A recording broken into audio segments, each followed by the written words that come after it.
सासू माँ, ये क्या गवारों जैसी हरकत कर रही हो?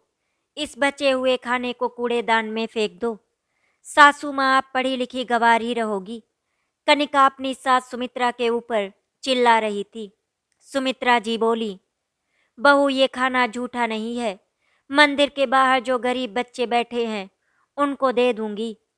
ये खाना जब उनके पेट में जाएगा तो वो हमें दुआ ही देंगे। कनिका हर समय अपनी सास को गंवार बोल के उनका अपमान करती है और फिर एक दिन भगवान ने उसको ऐसी सजा दी कि वो पूरी तरह से टूट गई। सुमित्रा जी रसोई में खड़ी थी। उन्होंने रात का थोड़ा बचा हुआ पुलाव और सब्जी एक कटोरे में निकाल रखा था। उनकी नज़र खिड़की से बाहर मंदिर के सामने बैठे दो नन्हे बच्चों पर पड़ी, जो आधी रोटी के लिए भी तरस रहे थे। उन्होंने धीरे से कहा, इन बच्चों को ये खाना दे दूंगी। बेचारे बच्चे भगवान का प्रसाद समझकर खा लेंगे। उसी वक्त कनिका ऑफिस जाने की तैयारी में रसोई आई। उसने वो कटोरा देखा और भवें सिकोड़ ली। सासू माँ, ये क्या कर रही हैं आप? उसकी आवाज में ताने और तेजी दोनों थे। सुमित्रा जी मुस्कुराई। बहू, ये बचे हुए खाने को मंदिर के बाहर बैठे गरीब बच्चों को दे दूंगी। उनके चेहरे की मुस्कान ही भगवान की कृपा है। कनिका ने झल्ला कर कहा, सासू माँ, आप हमेशा यही करती हैं। ये कोई गांव नहीं है जहाँ झूठा खाना गरीबों को दिया जाता है। ये मुंबई है। यहाँ ऐसे काम करने वाले को लोग गवार कहते हैं। सुमित्रा जी ने नम्रता से कहा, बहू, ये खाना झूठा नहीं है, बस बचा हुआ है और भूख में ये किसी के लिए भगवान का वरदान हो सकता है। बस कीजिए सासू माँ, कनिका ने ऊंची आवाज में कहा। आप पढ़ी लिखी होकर भी ऐसे पुराने विचार रखती हैं। आपको थोड़ा मॉडर्न होना चाहिए, नहीं तो लोग कहेंगे कि मैं एक पढ़ी लिखी सिटी गर्ल होकर गंवार सास के साथ रहती हूँ। सुमित्रा जी चुप हो गई। उनकी आंखें नम थी, पर उन्होंने कुछ नहीं कहा। बस थाली उठाई और बालकनी में रख दी। मोहनलाल जी कमरे में सब सुन रहे थे। उन्होंने अपनी पत्नी की ओर देखा और बोले, सुमित्रा, सब्र रखो। वक्त एक दिन सबको सिखा देता है। शाम को मोहल्ले की पड़ोसी मंजरी आई। वो बोली, माँ जी, आपने कल मंदिर में जो बच्चों को खाना दिया था, वही बच्चे आज आपको ढूंढ रहे थे। कह रहे थे वो आंटी कहाँ है जिनका खाना बहुत स्वादिष्ट था। सुमित्रा जी के चेहरे पर एक हल्की मुस्कान आई। उन्होंने कहा, उनका प्यार ही मेरी दौलत है मंजरी। लेकिन ये सुनकर कनिका को और गुस्सा आया। अब मोहल्ले में सब आपको देवी माँ कहेंगे, यही चाहती हैं आप? सुमित्रा जी ने कुछ नहीं कहा, बस सिर झुका लिया। रात में अभिषेक घर आया। कनिका ने तुरंत माँ की शिकायत शुरू कर दी। आपकी माँ हर जगह मेरा मजाक बनाती हैं। गरीबों को बचा हुआ खाना देती है जिससे लोग हमें गंवार समझे। अभिषेक ने माँ से कहा, माँ, अब ये सब छोड़िए। आजकल लोग दान ऑनलाइन करते हैं, इस तरह से नहीं। सुमित्रा जी ने धीमे स्वर में कहा, बेटा, भूख ऑनलाइन नहीं मिटती। इंसान को रोटी चाहिए, ऐप नहीं। अभिषेक ने भी बात वहीं खत्म कर दी। सुमित्रा जी कमरे में गई और भगवान के सामने बैठ गई। हे प्रभु, शायद मैं सच में पुराने जमाने की हूँ, पर क्या दया और करुणा भी अब पुरानी बातें हो गई हैं। उनकी आंखों से आंसू टपक पड़े। सूरज की हल्की रोशनी रसोई की खिड़की से अंदर आ रही थी। सुमित्रा जी पूजा करके रसोई में आई। वे हमेशा की तरह सबके लिए नाश्ता बनाने लगी, पराठे और चाय। कनिका अपने मोबाइल पर रील्स स्क्रॉल कर रही थी।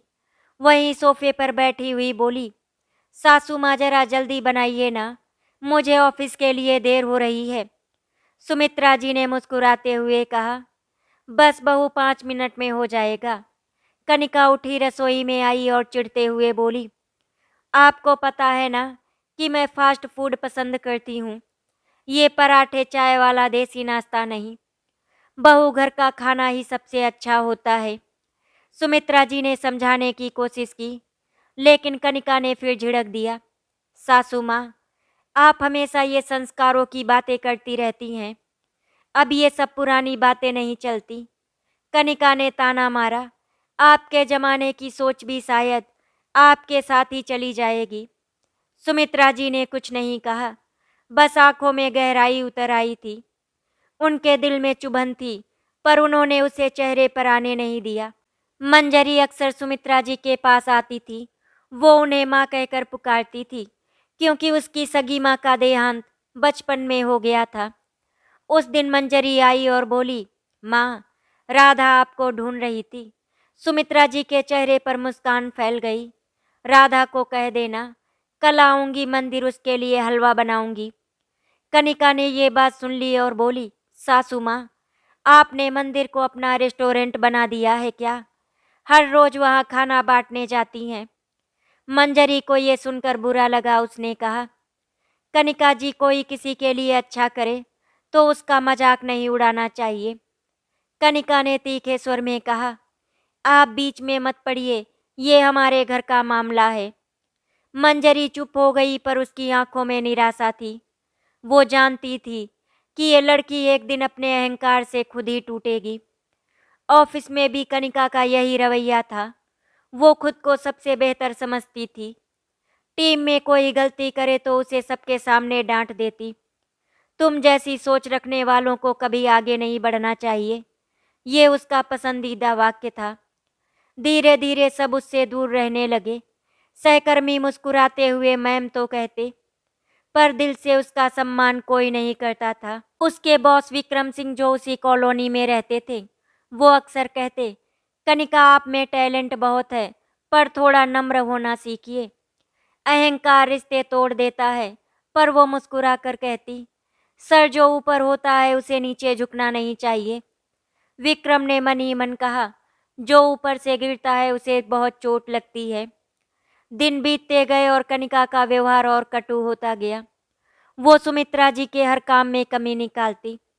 सुमित्रा जी बस मुस्कुरा देती, बहु संस्कार बोझ नहीं, पहचान है। कनिका ने ठंडी हंसी हंसते हुए कहा, पहचान नहीं, पिछड़ापन है सासू माँ। मोहनलाल जी ने एक दिन सख्त स्वर में कहा, कनिका, तुम्हारी सास जो कर रही है वो भलाई है। भलाई में शर्म नहीं, शान है। कनिका ने जवाब दिया, तो आप भी उनके साथ बैठिए मंदिर में, मैं तो नहीं जाऊंगी। सुमित्रा जी ने धीरे से कहा, ठीक है बेटा, तू मत जा, मैं अकेली जाऊंगी, जैसे हमेशा जाती हूँ। मुझे बस ये सुकून चाहिए कि किसी भूखे के पेट में रोटी जाए। उस दिन रविवार था। सुमित्रा जी मंदिर गई थी खाना बांटने। कनिका और अभिषेक मॉल गए हुए थे। शाम को बारिश शुरू हो गई और बिजली चली गई। थोड़ी देर बाद दरवाजे की घंटी बजी। वो मंजरी थी। उसकी गोद में वही बच्ची राधा थी, भीगी हुई, कांपती हुई। उसने कहा, कनिका जी, ये बच्ची मंदिर में थी, बारिश में भीग गई। माँ जी नहीं मिल रही थी, इसीलिए मैं उसे यहाँ ले आई। कनिका चिढ़ते हुए बोली, आप इसे यहाँ पर क्यों लेकर आई हैं? ये कोई अनाथालय है क्या? मंजरी बोली, ये आपकी सास को दादी कहती है, इसीलिए सोचा कि उसे यहाँ लाना ठीक होगा।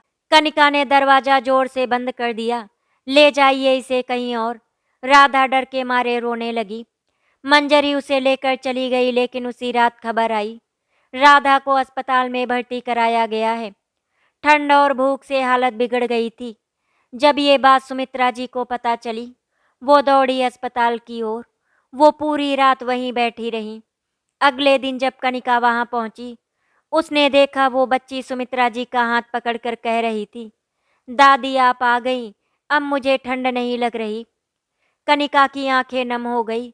उसे एहसास हुआ कि जो खाना वो फेंकने को कहती थी, वही किसी की जिंदगी बचा रहा था। सुमित्रा जी ने सिर्फ इतना कहा, देखा बहू, जिस रोटी को तू बेकार समझती थी, वही किसी की सांसों की वजह बनी है। कनिका चुप थी। वो पहली बार शब्दों से नहीं, दिल से हारी थी। कनिका के लिए दुनिया हमेशा सीधी रेखा में चलती आई, ऊंचाई की तरफ। पढ़ाई, अच्छी नौकरी, महंगे कपड़े, ब्रांडेड लाइफ स्टाइल, सब कुछ उसके आत्मसम्मान का हिस्सा था। पर उस रविवार की घटना ने उसकी अंदरूनी कमजोरी को उजागर कर दिया था। पहली बार उसे ये एहसास हुआ था कि रोटी किसी की जिंदगी बचा सकती है। कुछ समय के बाद जैसे जैसे दिन बीते, कनिका के दिल में सिर्फ शर्म नहीं झुंझलाहट भी बढ़ी। उसने सोचा, मैं क्यों रोई? क्या मैं इतनी कमजोर हूँ कि एक बच्ची के लिए मेरा दिल पिघल गया? और वही डर उसके भीतर घुसकर कहीं और फूट पड़ा। कनिका की कंपनी में एक बड़ी मीटिंग रखी गई थी। नए क्लाइंट का प्रेजेंटेशन था। कनिका ने अपनी रिपोर्ट पक्की कर ली थी। वो हमेशा की तरह तेज आत्मविश्वास और कटु थी। उसे लगा कि महारत और आत्मविश्वास ही उसे सब कुछ दिलाएगा। मीटिंग में उसने क्लाइंट के सामने किसी सहकर्मी आरती की छोटी सी गलती पर तंज कसा। ये तो बिल्कुल आउटडेटेड है आरती। अगर तुम समय पर काम नहीं करोगी तो क्लाइंट निकल जाएगा, उसने ठंडे स्वर में कहा। आरती शर्मिंदा हो गई। क्लाइंट के कानों में कुछ मुरझाए हुए सवाल उठे। मीटिंग का माहौल भारी सा हो गया। कनिका ने जीत की झलक देखी, पर जीत के साथ एक छोटा सा कैप्चरिंग कैमरा खुला हुआ था, जिसने मीटिंग की कुछ झलकियां रिकॉर्ड कर ली। कंपनी के सोशल ग्रुप में कुछ यूजर नेम वाले लोग थे। उन्होंने मीटिंग का एक छोटा क्लिप निकाला और उसे हल्के फुल्के कैप्शन के साथ शेयर कर दिया। क्लिप एक दिन में कई लोगों तक पहुंच गई और फिर सब कुछ तेजी से बिगड़ा। कनिका के बॉस विक्रम ने उसे बुलाया। उसकी आवाज में ठंडक थी, पर अंदर की चिंता भी थी। कनिका, हमारी कंपनी की इमेज हमारे लिए बहुत महत्वपूर्ण है। कल हमारे क्लाइंट को लगा कि हमारी टीम में तालमेल नहीं है। कनिका ने घमंड भरे स्वर में कहा, सर मैंने तो सिर्फ काम किया। कमजोरों को डांटना उनकी भलाई के लिए होता है। विक्रम ने आंखें झपकाई और धीरे से कहा, काम के बिना सम्मान नहीं मिलता बेटा, पर सम्मान खोना आसान होता है, खासकर तब जब दुनिया में एक क्लिक से सब फैल जाता है। अगले हफ्ते कनिका पर कंपनी ने नोटिस जारी किया। टीम वर्क और प्रोफेशनल बिहेवियर पर ध्यान देने के लिए चेतावनी। कुछ दिनों बाद क्लाइंट ने मेन कॉन्ट्रैक्ट रद्द कर दिया। वजह दी टीम का इंटरनल कल्चर। कनिका का स्वाभिमान चूर चूर हो गया। ऑफिस में बातें बनने लगी और वो अकेली हो चली। घर पर भी माहौल बदल गया। अभिषेक को भी कंपनी से खबर मिली। क्लाइंट चुपके से हट गया। घर की आर्थिक स्थिति पर हल्की सी चिंता आने लगी। अभिषेक ने कहा, कनिका अब हमें थोड़ा सोच समझ कर चलना होगा। पैसों की बचत करनी होगी। कनिका की आंखों में आग थी। उसने कहा, तो इसमें दोष किसका है? अभिषेक ने थक कर कहा, ये हम दोनों का मामला नहीं है, सवाल हमारे व्यवहार का है। जो तुम्हें लगता था सस्ता और घटिया, वो लोगों के लिए बहुत मायने रखता है। पर कनिका पास में बैठी सुमित्रा जी को निहार रही थी। उस हल्की सी दया की झलक जो उन्होंने राधा के लिए दिखाई थी, अब उसे बार बार वही चेहरा दिखता, सादगी, अपनापन और ममता। पर गर्व का जहर अभी भी ताजा था। वो जानना चाहती थी कि कैसे उसने इस तक पहुंच बनाई। एक शाम बारिश के बाद अभिषेक ऑफिस से देर से लौटा। गली का रास्ता पानी से भरा था। कनिका ने गाड़ी तेज चलाई, लेकिन अचानक सामने से तेज ऑटो आया और ब्रेक फिसला। गाड़ी पटरी से उतरकर एक गड्ढे में जा फंसी। कनिका का पैर सख्त तरीके से लगा और वो जमीन पर गिर पड़ी। चोट गंभीर नहीं थी, पर उसके घुटनों पर गहरे घाव थे।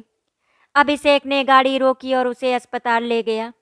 जब चोट का दर्द उसके चेहरे पर था, तब भी उसका गर्व उसके साथ लिपटा रहा। और फिर अचानक एक आवाज आई, तुम ठीक हो?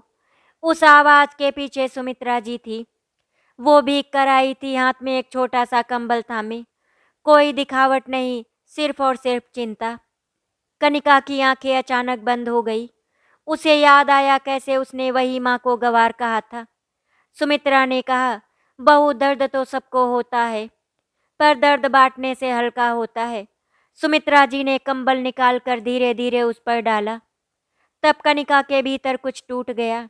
गर्व की दीवारें थोड़ी थोड़ी दरकने लगी। धीरे धीरे कनिका पूरी तरह से ठीक हो गई थी।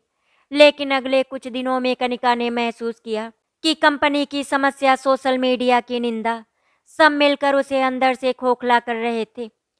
उसकी रातें बेचैन, दिन उदास हो चले थे। वो हर बार सुमित्रा के पास आती, पर शब्द उसके गले में अटक जाते। उसका मन कहता माँ माफ कर दो, पर उसका छोटा सा घमंड रोकता। एक सुबह जब सुमित्रा रसोई से चाय लेकर आई, कनिका ने पहली बार कहा, माँ मुझे माफ कर दो। उसकी आवाज टूट रही थी। सुमित्रा ने चाय का कप रखते हुए उसे देखा और मुस्कुराई। बहू माफी मांगने में शान है, गर्व में नहीं। मैं तो हमेशा ही तुम्हारे लिए दुआ करती हूँ। कनिका के भीतर कुछ और भी पिघल गया। सिर्फ माफी नहीं चाहिए थी उसे, अपने किए का प्रायश्चित भी करना था। उसने ठाना कि वो खुद को बदल कर दिखाएगी, पर यह राह आसान नहीं थी। वही चाय जो सुमित्रा जी ने अपने हाथों से बनाई थी, वो चाय का एक एक घूंट पी रही थी, जैसे हर घूंट में अपनी गलती का स्वाद महसूस कर रही हो। अंदर कमरे में मोहनलाल जी अखबार पढ़ रहे थे। उन्होंने धीरे से कहा, सुमित्रा लगता है हमारी बहू अब धीरे धीरे समझ रही है। सुमित्रा जी मुस्कुराई। मोहन, सबक वही सीखता है जिसे दर्द का स्वाद मिलता है। और कनिका अब उस राह पर चल पड़ी है। अगली सुबह कनिका ने बहुत दिनों बाद खुद रसोई में कदम रखा। सुमित्रा जी वहां पूजा का थाल सजा रही थी। कनिका ने हिचकिचाते हुए कहा, माँ अगर आप कहें तो आज का नाश्ता मैं बना लूं। सुमित्रा जी पलट कर देखती हैं। उनकी आंखों में हैरानी भी थी और स्नेह भी। क्यों नहीं बेटा, रसोई सबकी होती है। कनिका ने पहली बार बेटा शब्द का एहसास महसूस किया। वो शब्द जो कभी उसे पुराने जमाने का लगता था, अब दिल में किसी मरहम की तरह उतर गया। उसने नाश्ता बनाया, सिंपल पराठे, अचार और दही। थोड़ा सा जले हुई पराठे की खुशबू घर में फैल गई और सबको बचपन की याद दिला गई। मोहनलाल जी ने हंसते हुए कहा, आज तो घर में पुराने दिनों की खुशबू आ गई। कनिका ने मुस्कुरा कर कहा, थोड़ा सा जले हुए पराठे में भी स्वाद होता है, अगर उसमें सच्चाई हो। सुमित्रा जी की आंखें नम हो गईं। उन्हें पहली बार लगा इस लड़की का दिल अब सच में बदलने लगा है। शाम को कनिका बालकनी में बैठी थी। मंजरी आई और बोली, कनिका जी सुना है आप आज खाना बना रही थी, बहुत अच्छा किया। कनिका ने झिझकते हुए कहा, हाँ मंजरी, मैंने सोचा सासू माँ की मदद कर दूं। मंजरी मुस्कुराई, मदद नहीं, उनका दिल जीत लीजिए, वो बहुत ही नरम है। बस एक सच्चा कदम उनके लिए काफ़ी है। कनिका ने थोड़ी देर चुप रहकर कहा, मंजरी मैं बदलना चाहती हूँ, पर मुझे डर लगता है। मंजरी ने कहा, जो इंसान बिना शिकायत के अपमान सहता है, वो सबसे पहले माफ़ करता है। सुमित्रा माँ भी वैसी ही हैं। कनिका की आंखों में सुकून झलकने लगा। उसने मन में निश्चय किया, अब वो अपने कर्मों से सास का दिल जीत कर रहेगी। अगले दिन कनिका खुद मंदिर गई। वो वही मंदिर था जहाँ कभी उसने अपनी सास को गंवार कहा था। वहीं पर मंदिर के बाहर वही छोटी राधा बैठी थी। वो भी अब ठीक थी और मुस्कुरा रही थी। कनिका उसके पास गई और धीरे से बोली, राधा। राधा ने ऊपर देखा, उसकी आंखों में पहचान थी। आप तो वही आंटी हैं जिन्होंने दरवाजा बंद कर दिया था ना। कनिका की आंखें भर आई। वो जमीन पर बैठ गई और बोली, हाँ वही हूँ, पर आज दरवाजा खोलने आई हूँ तेरे लिए। उसने बैग से रोटी सब्जी का डिब्बा निकाला। ये मैंने अपने हाथों से बनाया है राधा। राधा ने खुशी से झटपट खाना लिया और बोली, अब आप तो मेरी माँ जैसी हैं। कनिका ने उसकी छोटी उंगलियां थाम ली। उस पल उसकी आत्मा जैसे पिघल गई। भीड़ में खड़ी सुमित्रा जी सब देख रही थी। उनकी आंखों से आंसू बह निकले, पर वो मुस्कुरा रही थी। भगवान का धन्यवाद, उन्होंने धीरे से कहा। कनिका ने अब इंसानियत का स्वाद चख लिया। पड़ोस की कुछ औरतें बोलने लगी, अब देखो ये कनिका भी मंदिर में खाना बांटती है। लगता है सासू माँ ने इस पर पूरी तरह अपना रंग चढ़ा दिया। कनिका ने ये बातें सुनी पर पहले की तरह गुस्सा नहीं हुई। उसने सोचा, पहले मैं दूसरों के तानों से जल उठती थी, अब उनकी बातें मुझे सिखा रही हैं कि अच्छाई को दिखावे की जरूरत नहीं। अभिषेक भी कनिका को धीरे धीरे बदलता देख रहा था। एक रात उसने कहा, कनिका तुम्हारे अंदर ये परिवर्तन कैसे आया? कनिका ने कहा, जब जीवन ने मुझे गिराया तब मैंने देखा कि माँ मुझे उठाने आई, जिनसे मैं हमेशा ऊपर रहना चाहती थी। अभिषेक की आंखें नम हो गई। उसने कहा, माँ के पास वो ताकत है जो किसी किताब या डिग्री में नहीं मिलती। पर जीवन इतनी जल्दी किसी को माफ नहीं करता। कंपनी में कनिका को फिर से मौका मिला था, एक नई टीम प्रोजेक्ट का नेतृत्व करने का। वो अब पहले जैसी अहंकारी नहीं बल्कि शांत थी। टीम में वही आरती थी जिससे उसने पहले सबके सामने दुर्व्यवहार किया था। कनिका ने मीटिंग शुरू की और सबसे पहले कहा, आरती, मुझे तुमसे माफ़ी मांगनी है। उस दिन मैंने तुम्हारे साथ बुरा किया था। पूरा कमरा चौंक गया। आरती ने कुछ नहीं कहा, बस उसकी आंखों में नमी आ गई। विक्रम सिंह, उसके बॉस, पीछे बैठे मुस्कुराए। उन्होंने धीरे से कहा, अब तुम्हारे चेहरे पर असली आत्मविश्वास दिख रहा है कनिका। अब तुम सच में लीडर बनी हो। शाम को जब कनिका घर लौटी तो देखा सुमित्रा जी ने राधा के लिए नए कपड़े और मिठाई रखी हुई थी। कनिका उनके पास बैठ गई और बोली, माँ, आज मैंने पहली बार अपने मन का डर तोड़ा और माफ़ी मांगी। सुमित्रा जी ने उसका सिर अपने आंचल में रख लिया। बहू, जब अहंकार गिरता है तो इंसान टूटता नहीं, वो बनता है। और आज तू बनी है वो कनिका जो सच में सम्मान के लायक है। कनिका रो पड़ी। उसे लगा जैसे उसकी आत्मा हल्की हो गई हो। मुंबई की बारिश फिर लौट आई थी। घर के अंदर सुमित्रा जी तुलसी के पास दीपक जला रही थी और कनिका खिड़की से बाहर गिरती बूंदों को देख रही थी। पहले वो बारिश को क्लासिक रोमांटिक मोमेंट कहा करती थी, पर अब उसे ये बारिश जीवन का आईना लगती थी, कभी नरम, कभी तेज, कभी सब कुछ धो देने वाली। अभिषेक ऑफिस गया हुआ था और मोहनलाल जी सोफे पर अखबार पढ़ रहे थे। सुमित्रा जी ने धीरे से कहा, कनिका, तू आज राधा के स्कूल के लिए दान देने मंदिर जाएगी ना? कनिका ने सिर हिलाया। हाँ माँ, मैं खुद देना चाहती हूँ। अब तो वो बच्ची मेरी जिम्मेदारी जैसी लगती है। सुमित्रा जी मुस्कुराईं। सच्ची जिम्मेदारी वही होती है जिसमें स्वार्थ नहीं, स्नेह होता है। रात को करीब 9 बजे अभिषेक के ऑफिस से फोन आया। फोन पर किसी अनजान आवाज ने कहा, मैडम, सर की कार का एक्सीडेंट हो गया है। हम उन्हें सिटी हॉस्पिटल लेकर जा रहे हैं। कनिका के हाथ कांप गए। क्या? अभी कैसी हालत है उनकी? चोट बहुत आई है मैडम, सिर में और कंधे में। फोन कट गया। कनिका के चेहरे का रंग उड़ गया। वो चिल्लाई, माँ, पापा। सुमित्रा जी और मोहनलाल जी भागे भागे आए। सुमित्रा जी ने बिना एक पल सोचे चप्पल पहनी और बोली, चल बेटा, अस्पताल चल। बारिश में भीगते हुए तीनों अस्पताल पहुंचे। अभिषेक को स्ट्रेचर पर लाया जा रहा था। उसके माथे पर पट्टी, चेहरे पर हल्की सूजन थी। डॉक्टर बोले, घबराइए नहीं, सिर पर टांके लगे हैं, अब खतरे से बाहर है। कनिका वहीं जमीन पर बैठ गई। आंखों से आंसू बहे जा रहे थे। अगर मैंने आज उसे कुछ गलत कहा होता तो शायद खुद को कभी माफ नहीं करती। सुमित्रा जी ने उसके कंधे पर हाथ रखा। बहू, हिम्मत रख। भगवान ने उसे हमें वापस भेजा है, शायद हमारे लिए कुछ कहने। कनिका ने रोते हुए कहा, माँ, ये मेरी सजा है ना, मेरे अहंकार की सजा। सुमित्रा ने धीमे स्वर में कहा, नहीं बेटा, ये तेरा इम्तिहान है। अब तू किस रूप में खड़ी रहती है वही तय करेगा तू बदली है या नहीं। रात को अस्पताल के बाहर की बेंच पर तीनों बैठे थे। बारिश अभी भी गिर रही थी।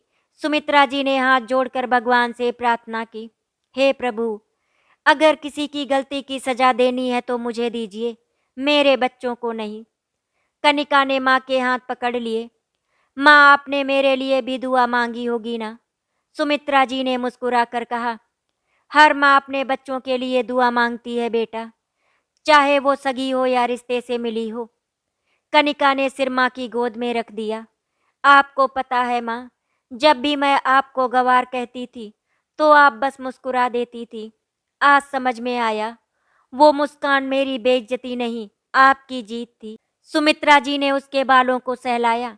बेटा, जब तू समझ जाएगी कि इंसानियत सबसे बड़ा गहना है, तब तू सच में रानी कहलाएगी। अगली सुबह अभिषेक को होश आ गया। उसने सबसे पहले अपनी माँ का और फिर कनिका का चेहरा देखा। कनिका रो पड़ी। अभिषेक, अब मैं कुछ नहीं कहूँगी, बस तुम जल्दी से ठीक हो जाओ। अभिषेक ने उसका हाथ थामा और बोला, तुम्हारे अंदर जो शांति देख रहा हूँ वो पहले कभी नहीं थी। कनिका ने कहा, क्योंकि अब मेरे अंदर माँ का हिस्सा आ गया है। मोहनलाल जी पीछे खड़े थे, उनकी आंखें भीग चुकी थी।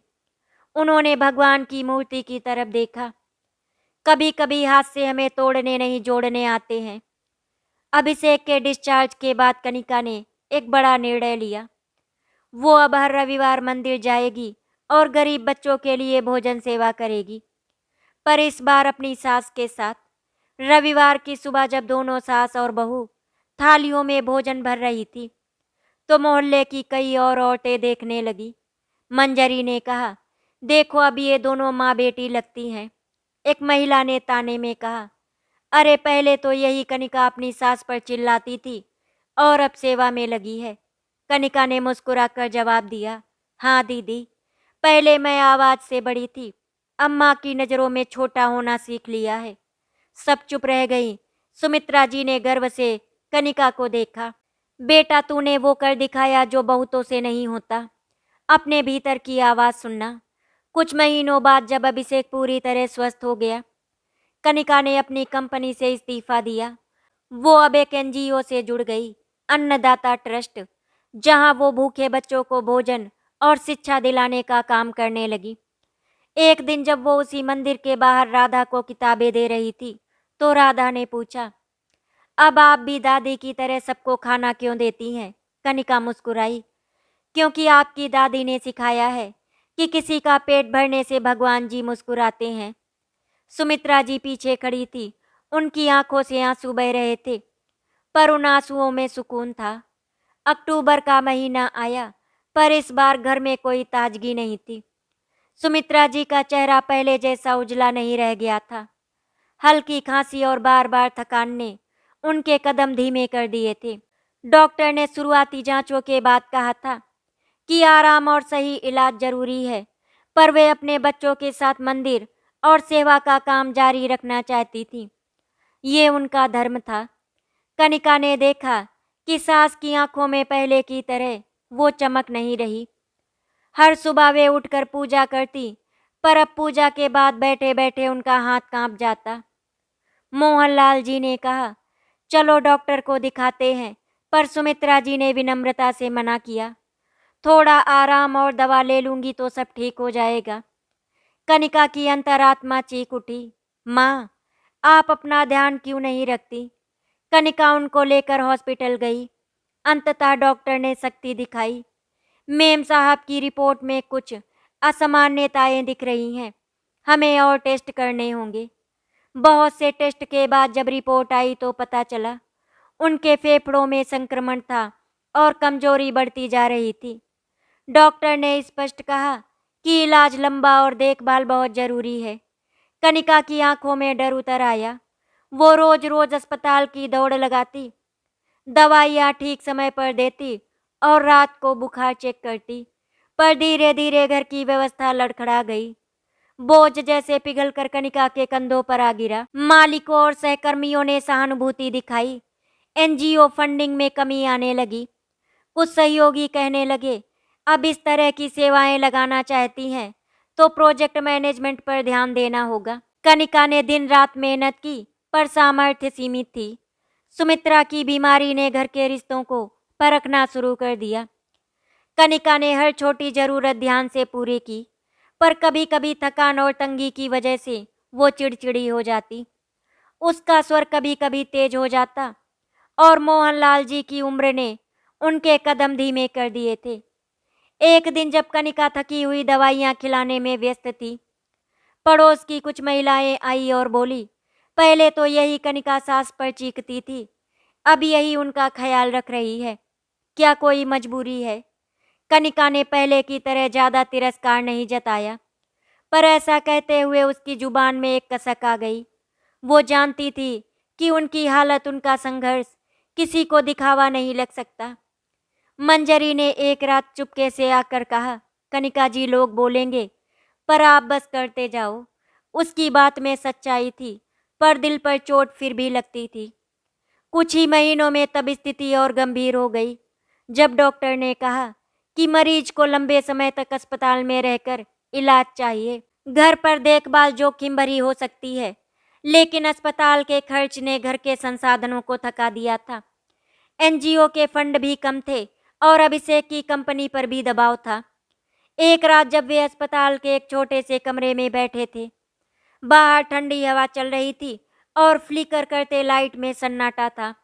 कनिका ने देखा, उसकी सास आंखें बंद करके सो रही थी, पर उनके होठों पर वही सुकून की मुस्कान थी जो बचपन में माँ की गोद में महसूस हुआ करती थी। कनिका के गले में आवाज अटकी, माँ आप अब भी इतनी मजबूत क्यों हो? सुमित्रा ने उसकी ओर देखा और धीरे से कहा, बहू जिंदगी में सब कुछ पार कर लेना ही इंसानियत है। दर्द से भागना आसान है, पर उससे मुक्ति कर्म से होती है। कनिका की आंखों से आंसू लुढ़क पड़े।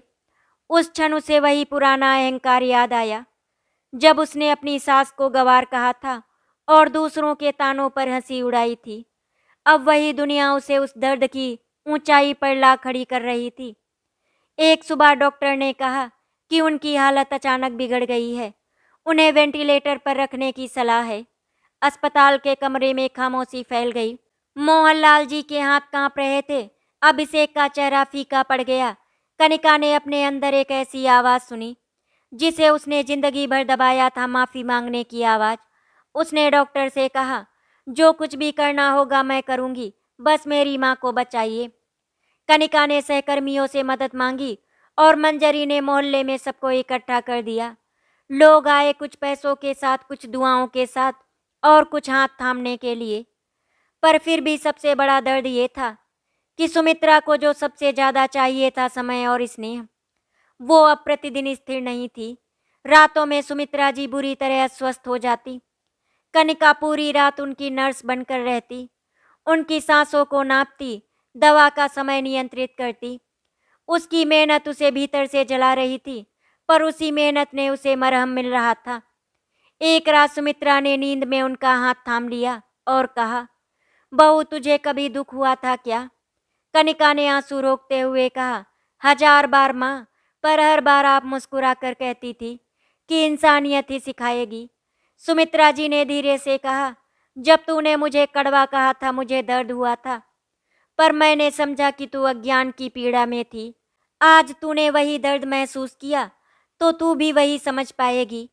कनिका ने पहली बार गहराई से महसूस किया कि सास का दर्द समझने में कितनी ताकत और सहनशीलता चाहिए। वो वही दर्द महसूस कर रही थी। रातों की नींदें छिन गई, पैसे की चिंता बढ़ी, मोहल्ले की बातें कानों में गूंजने लगी। अब उसे पिघलना ही नहीं, बदलना था। धीरे धीरे इलाज ने असर दिखाना शुरू किया। सुमित्रा जी की हालत स्थिर हुई, पर अब घर की व्यवस्था बदल चुकी थी।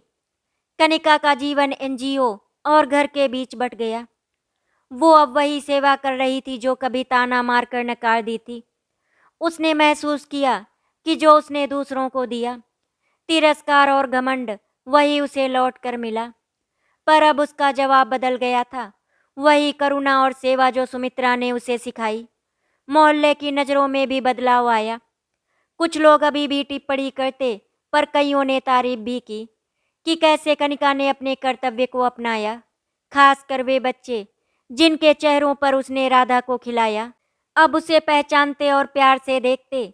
कई महीनों की लड़ाई के बाद सुमित्रा धीरे धीरे ठीक होने लगी, पर कमजोरी बनी रही। अब उन्हें स्थायी देखभाल की जरूरत थी। मोहनलाल जी ने घर के बड़े फैसले लिए। अब परिवार का ध्यान साझा होगा। कनिका ने भीतर से मान लिया कि जिन शब्दों और कर्मों ने उसे तोड़ा था, उन्होंने उसे बनाया भी। वो हर सुबह सुमित्रा का हाथ पकड़कर कहती, माँ आप मेरी गुरु हो और जो कुछ भी मैं हूँ वो आपकी वजह से है। सुमित्रा की आंखों में इस बार वही चमक थी, संतोष की।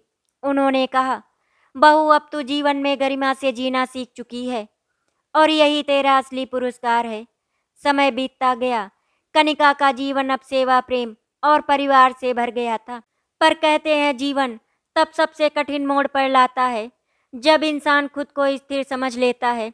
जनवरी की ठंडी रात थी। घर के सब लोग सो चुके थे। अचानक सुमित्रा जी के कमरे से खांसी की तेज आवाज आई। कनिका दौड़ती हुई पहुंची। सुमित्रा जी सांस लेने में तकलीफ झेल रही थी। माँ आप ठीक है? कनिका घबराई हुई थी। मोहनलाल जी भी जग गए। अभिषेक ने तुरंत एम्बुलेंस बुलवाई। सुमित्रा जी को अस्पताल ले जाया गया। डॉक्टर ने चेकअप किया और गंभीर स्वर में कहा, इनका फेफड़ों का संक्रमण फिर से सक्रिय हो गया है। उम्र और कमजोरी की वजह से शरीर अब लड़ नहीं पा रहा। कनिका की आंखों से आंसू बह निकले। उसने डॉक्टर का हाथ पकड़ लिया। डॉक्टर साहब, जो भी करना है करिए, बस मेरी माँ को बचा लीजिए। डॉक्टर ने गहरी सांस ली। हम कोशिश कर रहे हैं, पर अब प्रार्थना भी साथ करनी होगी। अस्पताल का माहौल सन्नाटे से भरा था। कनिका बार बार आईसीयू के बाहर झांकती। हर बार मशीनों की बीप की आवाज उसके दिल को हिला देती। वो खुद से बड़बड़ाती, हे भगवान, मैं वही कनिका हूँ जिसने इस माँ को कभी अपमानित किया था। अब तो मेरी हर सांस बस इनके लिए चल रही है। माँ, आप मुझे छोड़कर मत जाइए।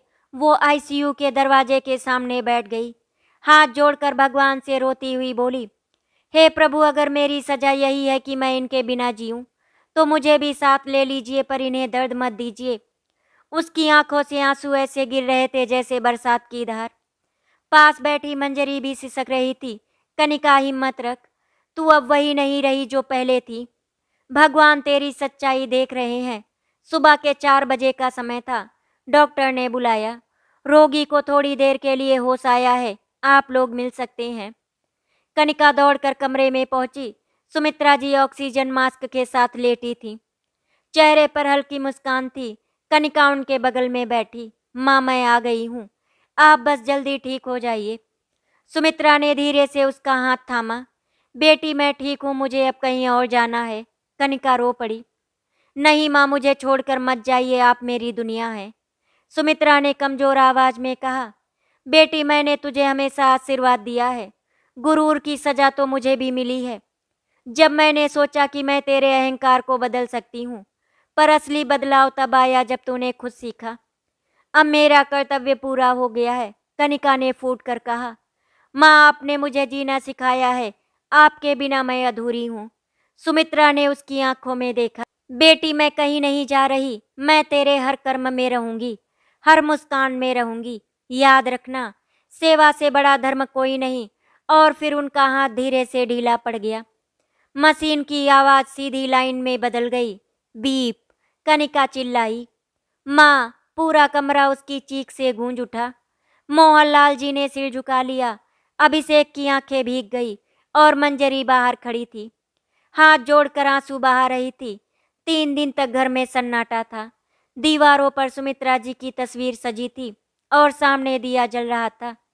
घर की हर वस्तु, हर कोना जैसे सुमित्रा की उपस्थिति महसूस कर रहा था। कनिका दिन रात तस्वीर के सामने बैठी रहती। वो अब भी सोच नहीं पा रही थी कि जिसने उसे माँ बनकर संभाला, वो अब सिर्फ तस्वीर में रह गई हैं। अभिषेक ने उसके पास जाकर कहा, कनिका, माँ कहीं नहीं गई। उन्होंने तुझे अपनी तरह इंसान बना दिया है। अब तेरी हर दुआ, हर सेवा उन्हीं की याद होगी। कनिका ने धीरे से कहा, हाँ अभिषेक, अब मेरा हर काम माँ का अधूरा सपना पूरा करने के लिए होगा। कुछ दिन बाद कनिका ने सुमित्रा फाउंडेशन की स्थापना की, एक संस्था जो गरीब बच्चों और वृद्ध महिलाओं के लिए भोजन और देखभाल का काम करने लगी। उसने अपने एनजीओ अन्नदाता ट्रस्ट को उसी नाम से जोड़ दिया। मंजरी, अभिषेक और मोहनलाल जी सब उसके साथ थे। फाउंडेशन के पहले दिन उसने यही वाक्य मंच पर लिखा जो सुमित्रा हमेशा कहती थी, झूठा खाना नहीं, भूखा इंसान छोड़ना सबसे बड़ा पाप है। उस दिन सैकड़ों गरीब बच्चे आए। कनिका ने खुद उनके हाथ में खाना दिया। हर बार जब वो रोटी बढ़ाती, उसे लगता जैसे सुमित्रा का हाथ उसके हाथ पर है। रात को बालकनी में बैठी कनिका आसमान की ओर देख रही थी। वो मुस्कुरा रही थी, पर आंखें भीगी हुई थी। माँ, आपने सही कहा था, गुरूर की सजा भगवान देता है, पर अगर इंसान सजा को समझ ले तो वही सजा वरदान बन जाती है। वो बोली, पहले मेरा गुरूर मुझे लोगों से अलग करता था, अब आपके संस्कार मुझे इंसानों से जोड़ते हैं। अब मैं रोऊंगी नहीं माँ, क्योंकि अब हर मुस्कान में आप हैं। उसकी आंखों से आंसू गिरे, पर इस बार वो शांति के आंसू थे, मुक्ति के आंसू। सुमित्रा जी अब नहीं थी, पर उनका हर शब्द, हर सीख कनिका के दिल में धड़क रही थी। कभी जिसने अपनी सास को गंवार कहा था, वो अब उन्हीं के नाम से एक संस्कार की मिसाल बन चुकी थी। आशा करती हूँ आपको हमारी कहानी अच्छी लगी होगी। अगर आपको हमारी कहानी अच्छी लगी तो वीडियो को लाइक एंड शेयर करें, चैनल को सब्सक्राइब करें। वीडियो देखने के लिए आपका धन्यवाद।